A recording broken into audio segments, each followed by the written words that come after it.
In the name of the Father, and of the Son, and of the Holy Spirit.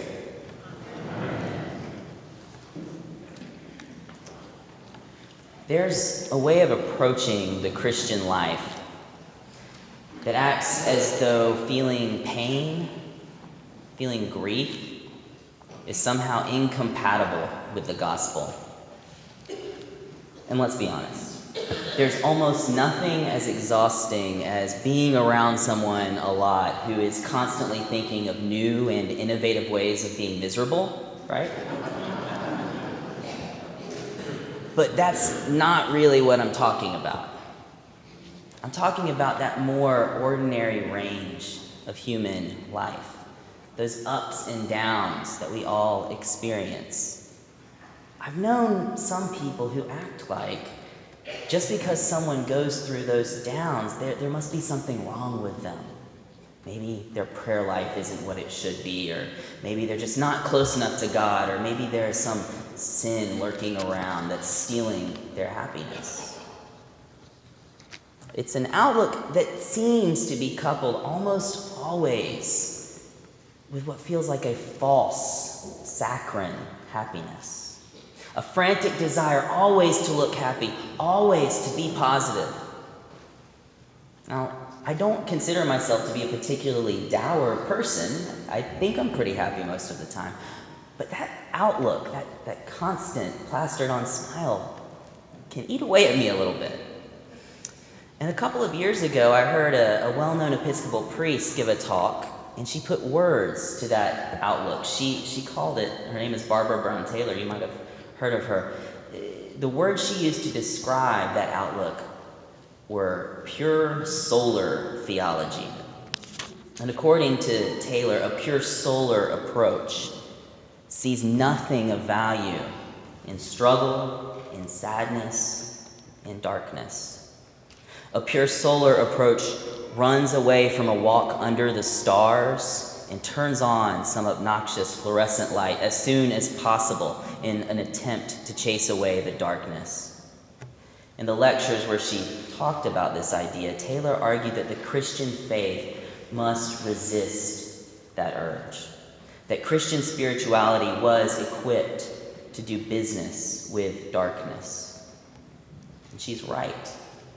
While the Christian faith urges people toward hope and abundance, toward the idea that ultimately God wins, that all is going to be set right, and that peace and joy will be our final home, it doesn't do so in a way that ignores the sometimes painful and often complex realities of our lives. The Christian faith is not compatible with that pure solar approach. But we often try to make it that way. And perhaps the most common way that we exercise our pure solar theology has to do with the way we approach the events in today's gospel, those events of Good Friday. There's always something so tempting and so desirable about running through Good Friday, skimming the surface in our rush to get to Easter morning. We don't want to linger too long at that place called the Skull. And it'd be so much easier if we could just make a choice. If we could somehow never think about the crucifixion and fast forward to the resurrection.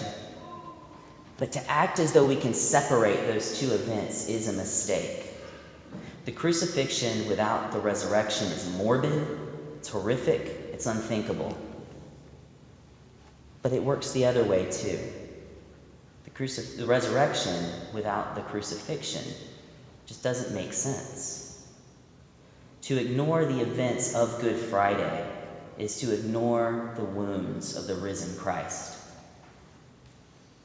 But it's easy to see why we want to do this. There's something so troubling and horrible about the crucifixion that we really want just to get it over with. I had a group of friends in college, and we would meet, have conversation before one of our classes. And we were all sociology students, which meant, among other things, that I was pretty much the only one with Christian faith in the group. And, they let me hang around, they listened to me be the dissenting voice and put up with me. And one day, one of the guys, who was an agnostic, his name was Daniel, and Daniel kind of called me out on the crucifixion. He said, I went to a church the other day for a concert, and it was a beautiful place. It had these great, high ceilings, and the acoustics were amazing for the concert, and the stained glass windows were beautiful. But all around were these depictions of the crucifixion. They were grotesque. And he said, frankly, it's a little disturbing to me that people can worship God in a place with those kind of images. I mean, what kind of God is that? That was a tough one to answer. I think I remember saying something about Easter, about how God brings beauty out of ugly things. And I talked about how in the church, that symbol of the cross has been seen as a symbol of glory, the defeat of death and the victory of life. And I don't think there's anything wrong with any of those answers, but I think they were incomplete. I've come to believe that while the crucifixion finds its fullest meaning in the resurrection, there is something inherently life-giving, inherently powerful about the crucifixion. Mel Gibson's movie, The Passion of the Christ, gives one way that one man has interpreted the suffering and death of Jesus. And while many Christians love the movie, I have to admit that I find it kind of appalling. Gibson's attempt to make sense of the death of Jesus is simply a celebration of violence. Violence for violence' sake. Pure, unadulterated violence. Violence that is somehow, just by its sheer brutality, supposed to free us from our sin and save our souls. But sisters and brothers, if violence for the sake of violence is the whole point of the crucifixion, I kind of think Daniel might have been right. What kind of God is that? But they're both wrong, I think. Both Mel Gibson and Daniel don't have it right. The crucifixion is not about violence for the sake of violence, but it's also not something that's simply grotesque and awful and we need to turn away from as quickly as possible. Rather, the crucifixion is the place where the God who created everything stands with us in our grief, in our suffering, in our darkness. The cross is the reason that Barbara Brown Taylor can tell us that the Christian faith is equipped to deal with darkness. We don't believe in a God who stands somewhere apart from the realities and the depths of human experience. Instead, we serve a God who allowed himself to become subject to those depths. Today, the last Sunday after Pentecost, as I said to the children, is celebrated in some traditions as Christ the King. But here we are at Calvary. How is this Christ the King? There's a traditional Holy Week hymn that answers that question this way. Sing, my tongue, the glorious battle of the mighty conflict sing. Tell the triumph of the victim, to his cross thy tribute bring. Jesus Christ, the world's Redeemer, from that cross now reigns as King. If Christ is the King of everything, if, as our epistle says, he is before all things and all things hold together in him, that means all things. That means he rules over all of life. Today we celebrate that Jesus reigns over not just the glorious and the happy, those wonderful moments of life, though he is King of those moments,